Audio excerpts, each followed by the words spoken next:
So welcome to today's recitation on reinforcement learning. First thing I wanted to talk about was why we use exponential decay for reinforcement learning.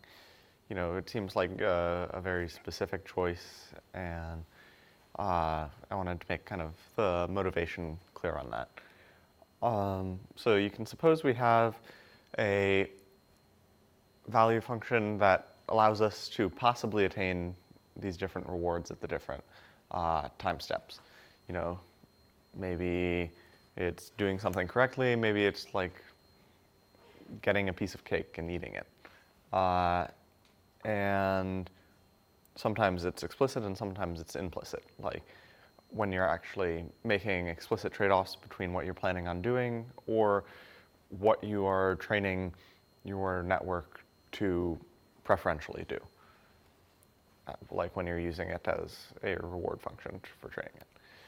And whatever it's going to be, you probably prefer to have your cake today rather than tomorrow. And there should be some amount that you prefer it by, some factor which, you know, I'd take 0.9 cakes today rather than one whole cake tomorrow. Somewhat less, but it'll be less by some factor. And so I want to ask the question, why does that imply that you need to have exponential decay? And why not, you know, 0.9 cakes today for one cake tomorrow or one cake the day after? That it just doesn't matter. And in fact, it does. It requires that you will have to be indifferent to, you know, 0.81 cakes the day after tomorrow. So applying our discount values to those values there, just hitting it with that exponential decay, you get rewards that look like this. You know, kind of to be expected, and that would kind of determine how you would relatively prioritize achieving those different rewards. Like there might be a trade-off, say, between those two. And since those two have an equal value, that trade-off should be arbitrary. You should be able to just flip a coin and be fine either way, not regret flipping a coin at any point because it was arbitrary. You just decided on the arbitrary decision. So suppose those are two cakes on very distant mountaintops in different directions, and it's a long journey to get there, but it's arbitrary, so you figure you flip a coin and you go towards one of them. And you hike to that distant mountain in search of that day 8 cake. And because it's exponential decay, the ratio between those stays the same, and you don't regret doing that. You never turn back and say, wait a second, I should have been going to the other mountain, let me do that. But for that to happen, it requires precisely that the ratio of those rewards as they kind of march nearer in time remains the same. It's equal, so any change in the ratio would change the arbitrarity of that decision. It would have meant that, you know, you're 4 days into your 8-day hike to get that cake, and you realize, oh shoot, I should have been getting the going towards the day 9 cake. Let me turn around, and you know, the vultures get your cake. So they have to have the same relative discount factor in time. Otherwise, it's possible for those to invert. But that still leaves the questions, you know, why discount at all? And this is a bit more of a practical consideration, that you are uncertain about the future. You don't know if your agency will continue in the future, and you don't know what the rewards will look like. You have a lot of uncertainty, both in practice with explicitly projecting forward and in implicitly projecting forward. That, you know, whatever rewards you got distantly in the future, It's an expectation over a larger distribution that you just have a few samples from. So you don't have as good an idea about what the whole thing looks like. Maybe you just got sort of unlucky with those distant rewards or lucky with those distant rewards. You could say, like in chess, just because you made an opening move and you got checkmated doesn't mean that opening move was necessarily that bad, because there's so many other factors that are playing into that with how you played the rest of the game. And then you could also ask, if you just want the ratios to be the same, why not have specific discounts for specific times? Like, I value things that are specifically tomorrow, April 27th, a certain amount, and then specifically the things day after that, the same amount. You can keep the ratio of those things the same by just saying it's something particularly about those dates rather than the time away they are from the present. And the answer to this is basically that specific times generally aren't magical in this way, that we want to apply specific discounting factors. You're coding your algorithm, you generally don't really want to encode a specific time that has a specific value to you, because generally the prospects looking forward should be the same regardless of the time. And now I'll talk about value function approximation. So in class, we've talked about value function tables, and there's a problem with that if you are going to be encoding these all just in a table, you have a blow up in size. And exponential complexity is really not great for us computer scientists. So what if we just filled in some values and kind of guesstimated the rest? This is a deep learning class.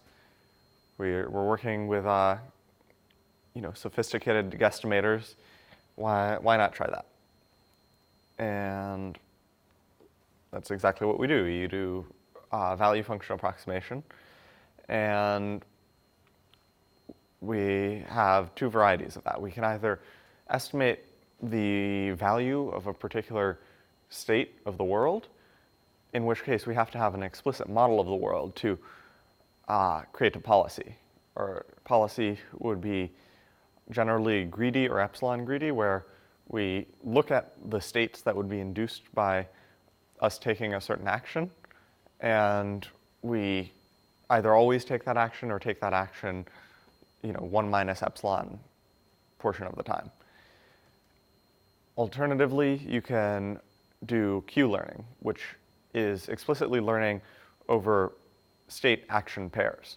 So then, instead of having one output, which is the value of that state, which generally might be some probability of winning, you have analogous output for each of the actions for any given state. So then your policy simply becomes take the maximum of those. And that's helpful because it allows you to not need to model the changes in the world state which are induced by taking specific actions. So there are certain things where this isn't really in practice achievable, and other things in which it isn't really desirable.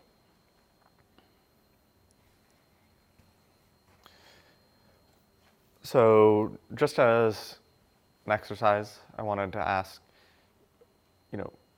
why sigmoid and not softmax for Q functions? You generally, when you have these categorical things, you use softmax, I guess. Okay, so you're still having this output be interpreted as a value function. So your value is still the same regardless of the value of the alternatives. And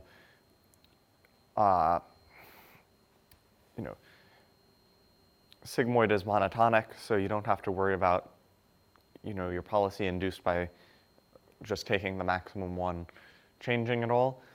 But you do have this interpretation of it as this value that you can then use in things like backing it up.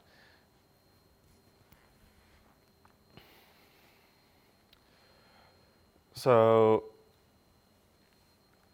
you guys learned about TD lambda in class, right? Okay, cool. And so you can use TD lambda with value function approximation to use O of n memory to store your updates, and it's really just in the length of the game rather than the exponential blowup you have when creating a table. And you can get kind of a nice shortcut with gradient descent, because what gradient descent allows you to do is take these gradients from distant moves and basically reduce them into state that you can recursively define your gradient for an earlier move in terms of the gradient for a later move, allowing you to not need to recompute the gradient every single time.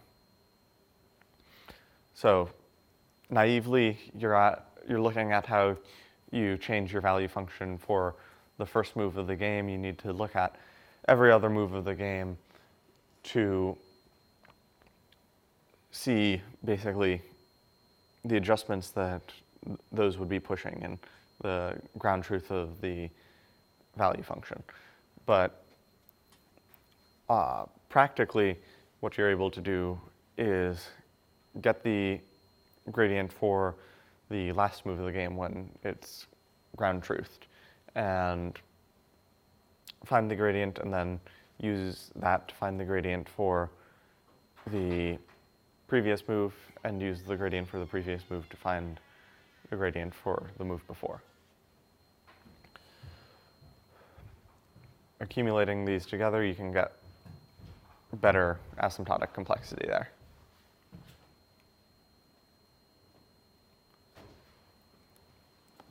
And so you basically have to combine different methods of backing up this information. One would be ground truthing. As an example in chess, if you got checkmated next move, odds are it wasn't a great move. Maybe it was, maybe no matter what you were going to get checkmated, but it gives you some sort of information about that. And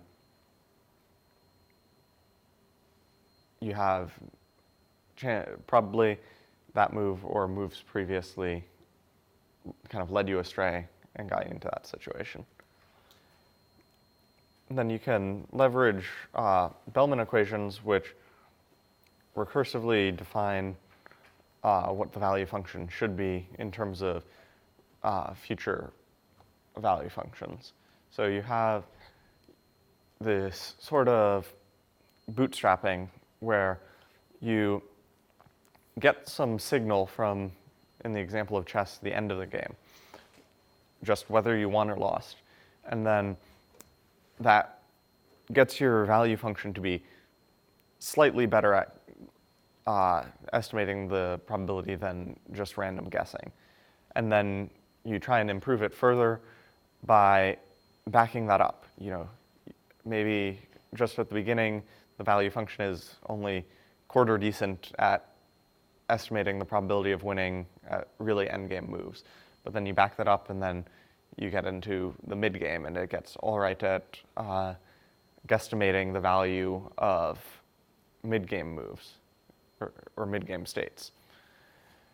And so you basically take that signal and extrapolate it back with this kind of consistency constraint with how much your value is for future states.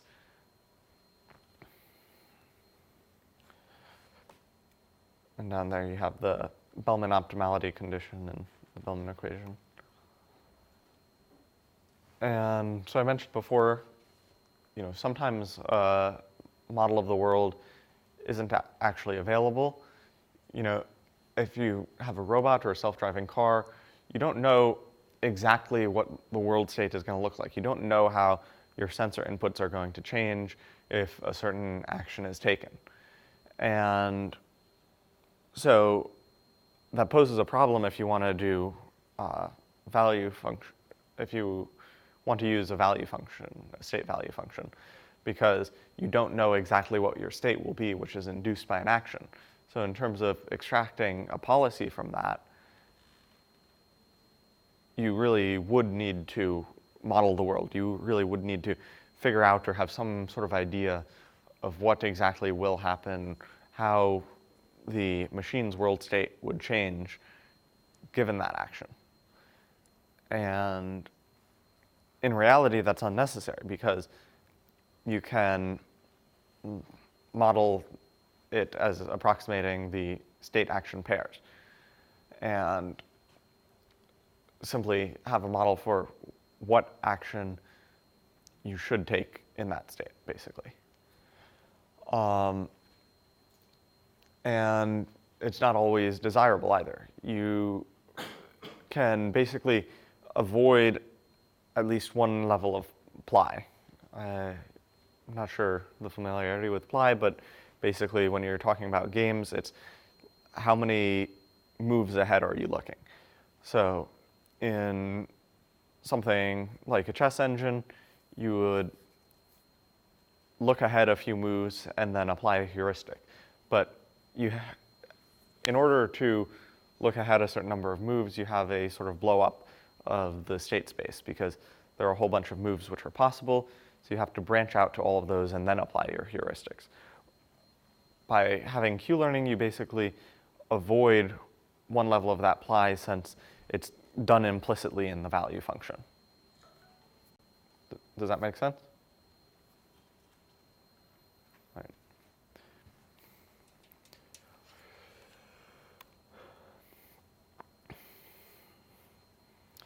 And so, as I mentioned, you can eliminate the use of a model. You don't have to utilize a model when choosing an action. You don't have to model what happens if you choose that action. You can just choose an action by taking the maximum. And as far as the equations, they're very analogous to the state-action pairs. You just have a somewhat different procedure for inducing a policy from that, and of course you're taking into account the actions which are possible. So now we'll move on to instability. Historically, instability has been a big problem for reinforcement learning, particularly deep reinforcement learning. For a long time, it was very effective, but it was used almost exclusively with linear function approximators because basically the noise of the procedure of training with a reinforcement learning algorithm was too much for the deep networks to handle, and they wouldn't learn the functions well. This was addressed by many things, but sort of the big one was experience replay. Basically taking all of your actions and storing a buffer of them from the recent past and applying, as we would for our other data sets, mini batches to it. And by doing this, they were able to decrease the noise and train deep neural networks for value state action value function approximation effectively. And so here I have the algorithm where you initialize the memory, you have a number of episodes, so you're sort of acting in these episodes and observing in these episodes concurrently with learning from these past mini batches, these mini batches of past experiences. So even though while this is being explored, you're learning from a lot else, and that can sort of steady things, that you don't prioritize just doing well in the particular environment or path that you've gone down in this particular experience, because you have these past experiences that are coming in and basically being reinforced. You don't forget what you learned from the past ones, in a sense.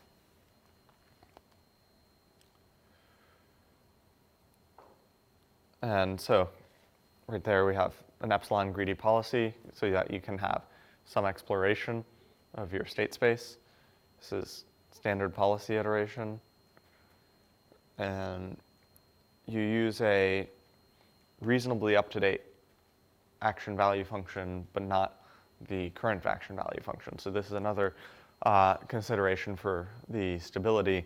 You basically checkpoint that action value function in creating these experiences and use that to actually guide it. So by not using the most up-to-date, you don't get these kind of changes in priority happening so spontaneously.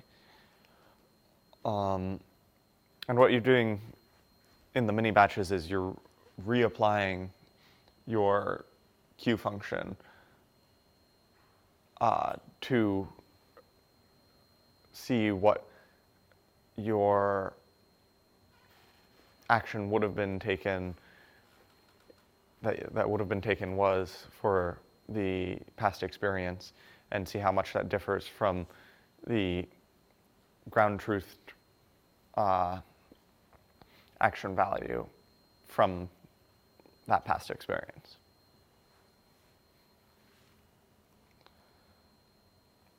And then mini batches, of course. So this was applied originally to Atari, and it was able to perform reasonably well. And it was really kind of the big thing that allowed deep networks to be utilized for in training reinforcement learning algorithms.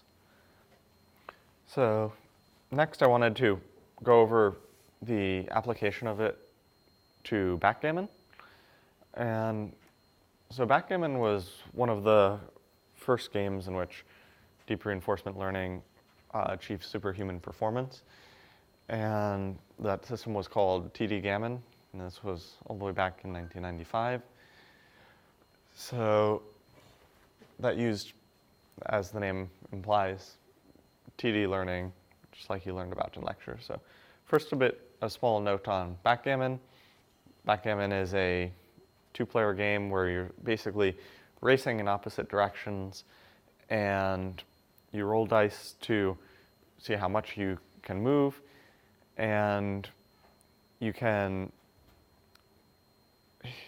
basically take an enemy's piece off the board by landing on top of it if there's just one stacked in a place, but you cannot do that if there are more stacked there.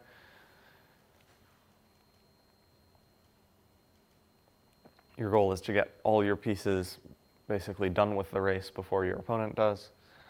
And so the architecture of TD Gammon was really quite simple. It was just a 3-layer neural network with 40 to 80 hidden units and one output unit.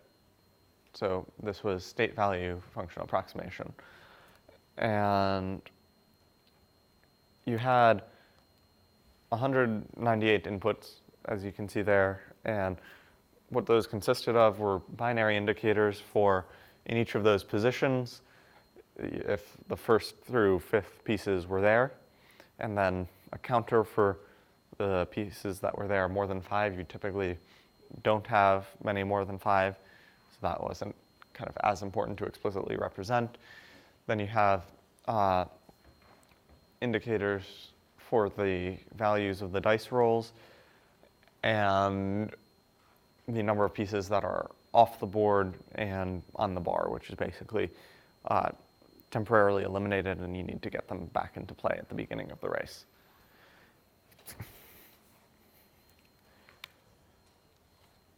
So TD Gammon used the policy of taking the move, which results in the board arrangement with the highest probability of winning according to the network. So this is a standard epsilon greedy or greedy value, state value policy. So you would basically look ahead. It's a deterministic in terms of the moves. You would look ahead to see what the board state would be like, and you would evaluate the state value function there, and you would take the move which maximizes that. So since the dice roll is part of the board state, that transformation of it makes it a deterministic game in that state, but then it actually used 2-ply, so it would then look forward another move with all the possibilities for the dice rolls. So this was a game where it really needed good heuristics to be able to play well, since there were, on average, 20 moves that could be made from any position, and from any given dice roll, and you get another factor of about 20 in the possible dice rolls. You have about 400 ply, so it really blows up quickly. So as I said, it was trained using TD lambda, and then a greedy policy, and purely with self-play. So it learned from itself. It played pretty randomly until it was able to kind of back up that information from the end game into creating a good general value function. And then notably, it was greedy. It wasn't epsilon greedy. Since backgammon has a degree of randomness already from the dice rolls, it didn't need to intentionally take suboptimal paths because it could already get basically a suboptimal roll. Or a random roll that allowed it to explore, rather, not necessarily suboptimal. And so the result was it beat the world champions. And so the lesson basically there is even extremely simple architectures can be extremely powerful. Reinforcement learning is a very powerful tool for learning these sorts of games. It can work well. Any questions?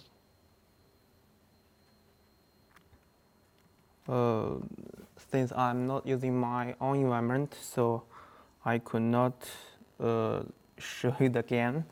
So maybe next time I could I could provide a link to Piazza, and everyone could click the link to play the 5 in a row game trained in RL method. So now let's begin our recitations.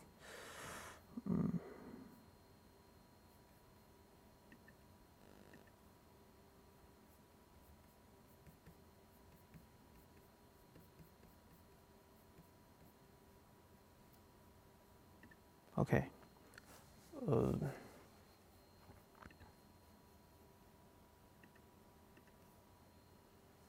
Today we will talk about AlphaGo and AlphaZero.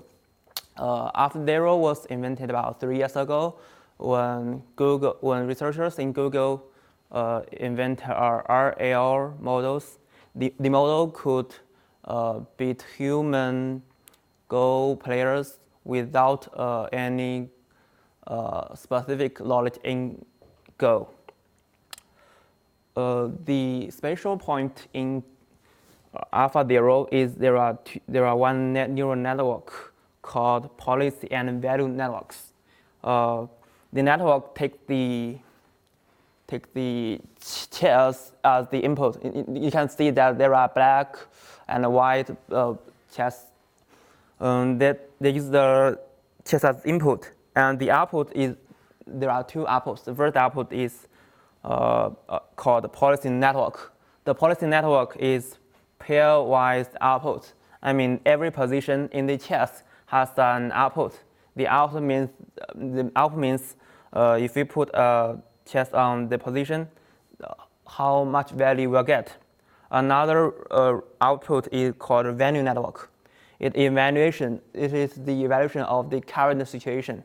It means in such a chess, the probability is that you may win or you will lose the game. Compared with AlphaGo, AlphaZero is self-played without human positions. This is not important. Just we want to go to the key point about how AlphaZero works. First, it is called self-play. The AlphaZero will initialize agent. The agent can randomly play Go on the chess.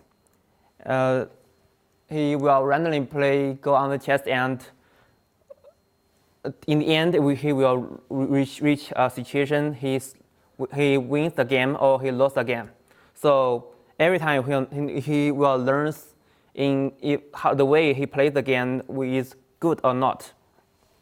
After self-play for thousands or millions of times, the network could know roughly each actions is worth or not, and then he will train the network so that it can evaluate each actions.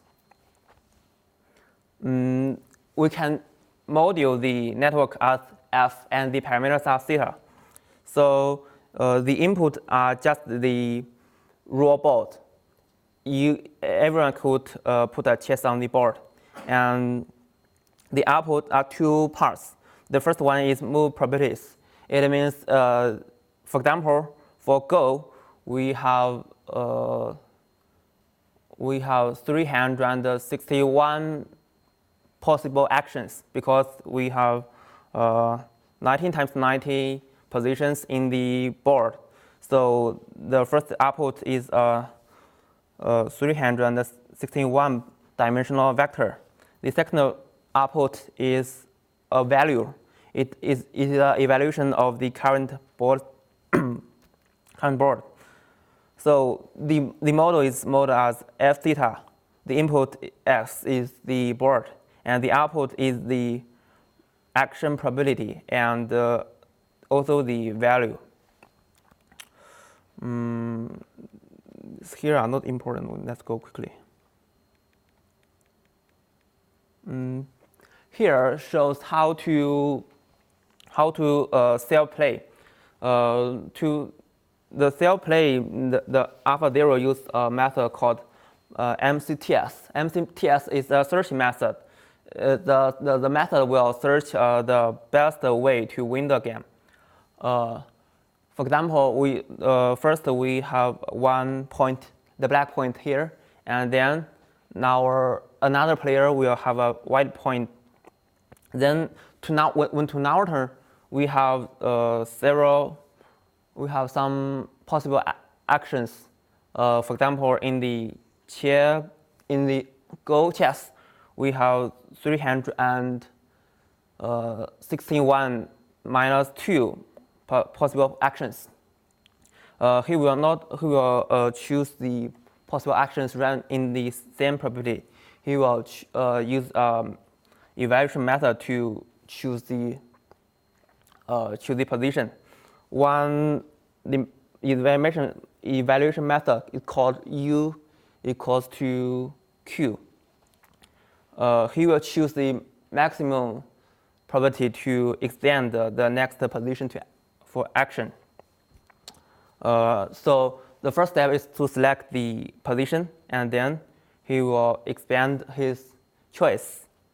And then after the select and expand the position, he will finally reach the result. This is play. Let's go.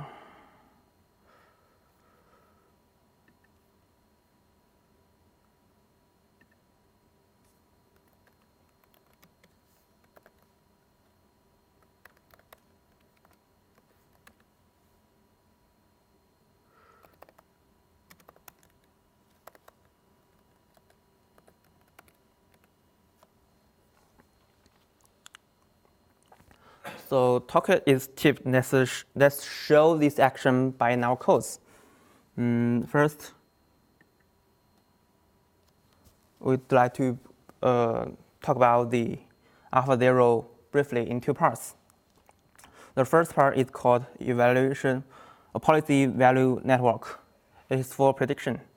The network predicts 2 parts. The first part is how good or bad the current situation is. The second part is the value of the next step. The model can be formulated as the equation PS and VS equals to Fs theta. The S is the board, and the theta is the parameters. PS is the vector, the value of all possible next steps. For example, in the Go, we have 19 times 19 equals to 361. All possible positions. So P is 361 dimension. Each dimension describes the value of the action to this position. And VS is a value describe how good or bad the current situation is. It just means that the probability you will win or lose. Given this, if we have already trained this network, we can play chess directly by the police value network using P. But how to train the network is a problem. So AlphaZero want to have the ground truth of P and V using self-play.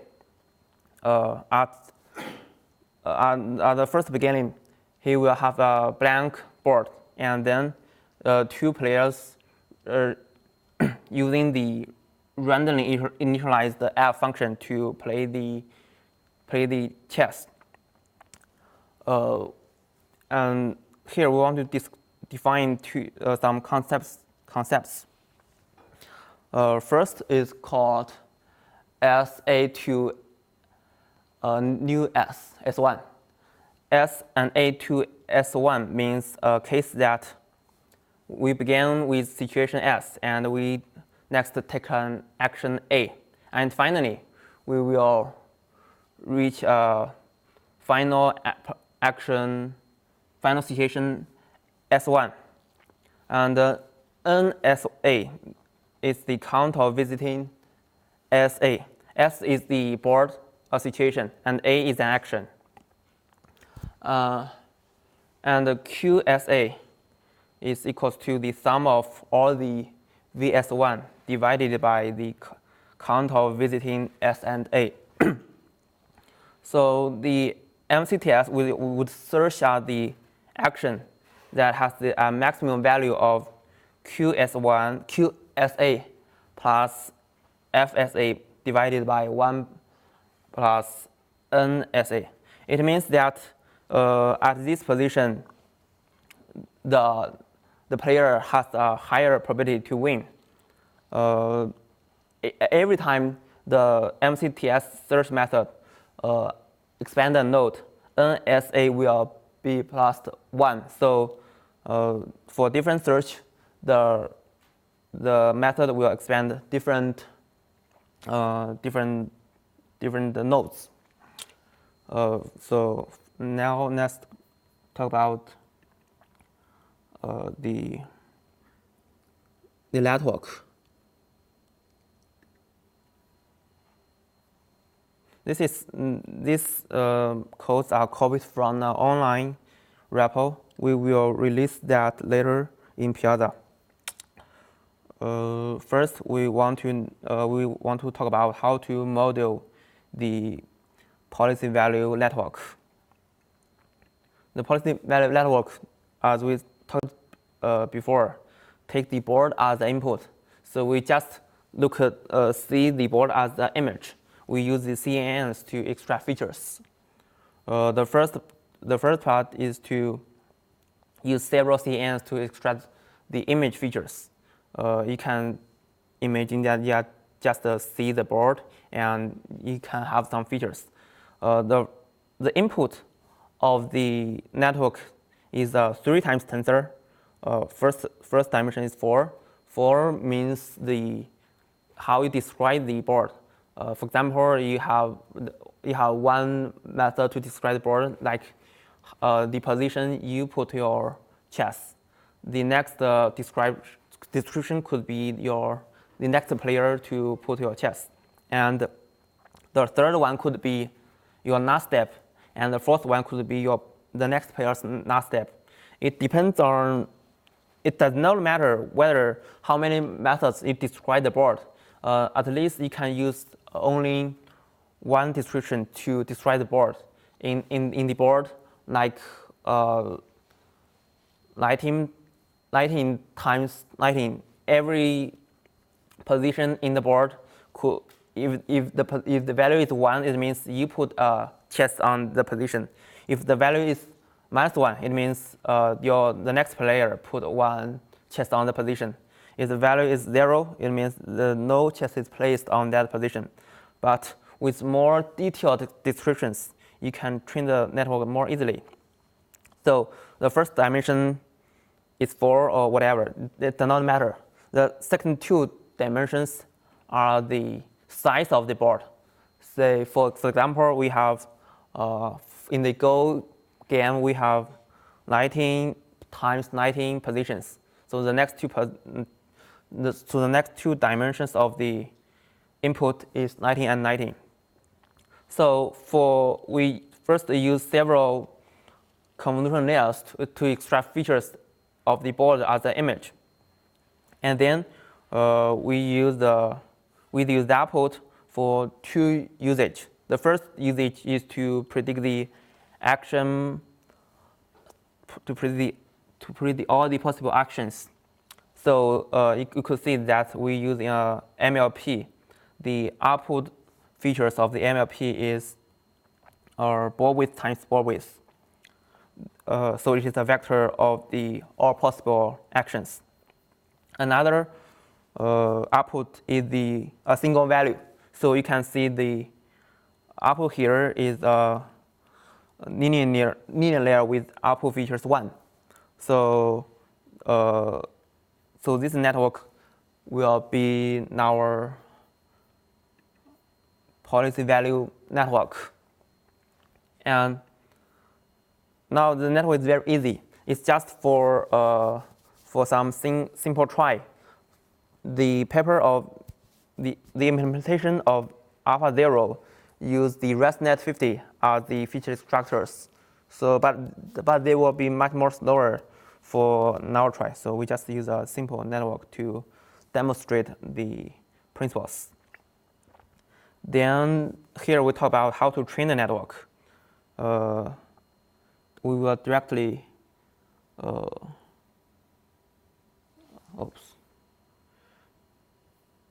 goes here. As we said before, we first let the agent to self-play. So he began with a blank board, and they put more chess on that. At every time step, we have a board. The board has some black chesses and white chesses. So we have, from one board, we have the state. The state is the board. On the board, you can see your chess and another player's chess. And another thing is called MCTS purpose. The probabilities is your probability to win. It means that at this situation, you do not know whether you will win or lose, but we will self-play. That means we will randomly continue the board, and finally we will have we will get or you win or the other player win, and we will repeat the randomly chess for 2,000 times or more, so that you have a probability you win or the other player win. And the final output is the winner. The winner means that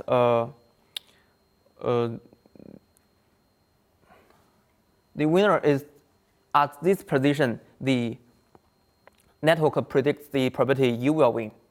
It's different from the other MCTS purpose. One is the final probability you will win. Another is currently based on the current board.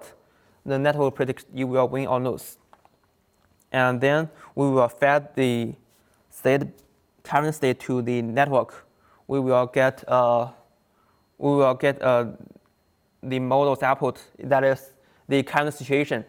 It is paired with winner batch. Winner means in the final the probability you will win or not. And here V means the model, how the model thinks you will win or not. So it will be matched to compute the loss. Another one, the MCTS probabilities.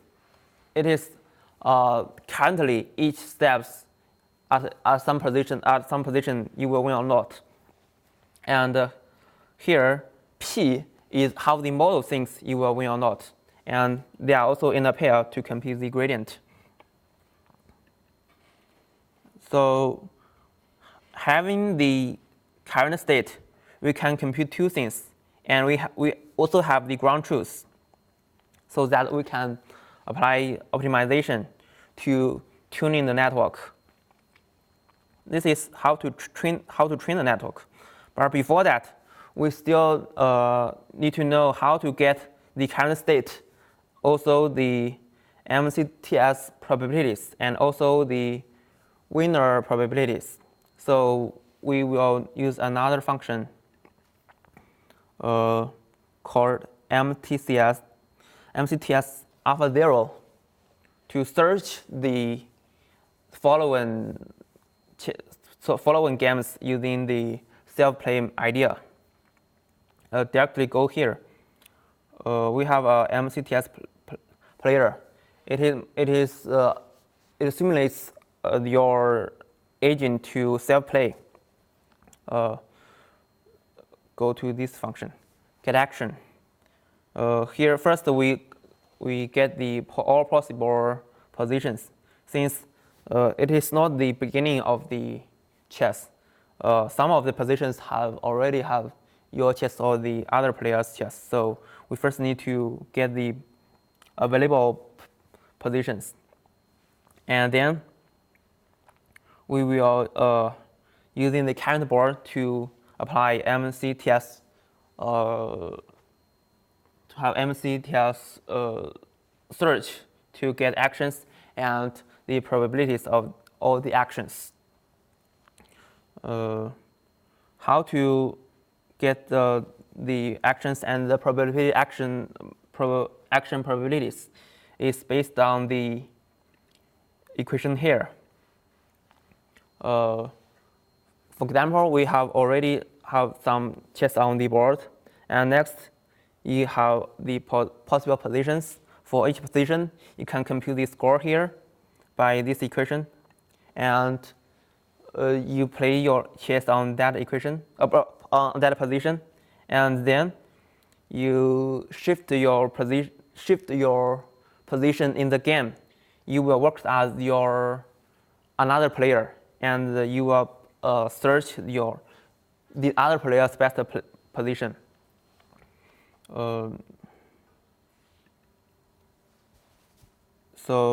Then by using this equation, the agent could search the best possible positions for you and the other player. And finally, you could get the action. You could get the no here.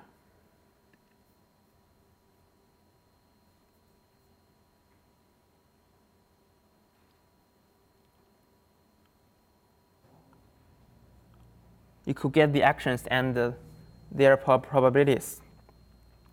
And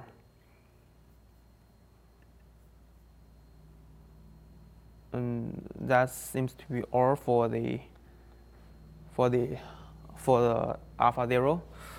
Sorry, my computer is not working, so I do not have my slides and my notes for that. So maybe I cannot make you clear about that. I would write some notes about AlphaZero in this weekend to talk about that, because since I'm also not very familiar with AlphaZero, and without my notes, I cannot remember all of the details. So I would write some documents about the details. Okay, that's all.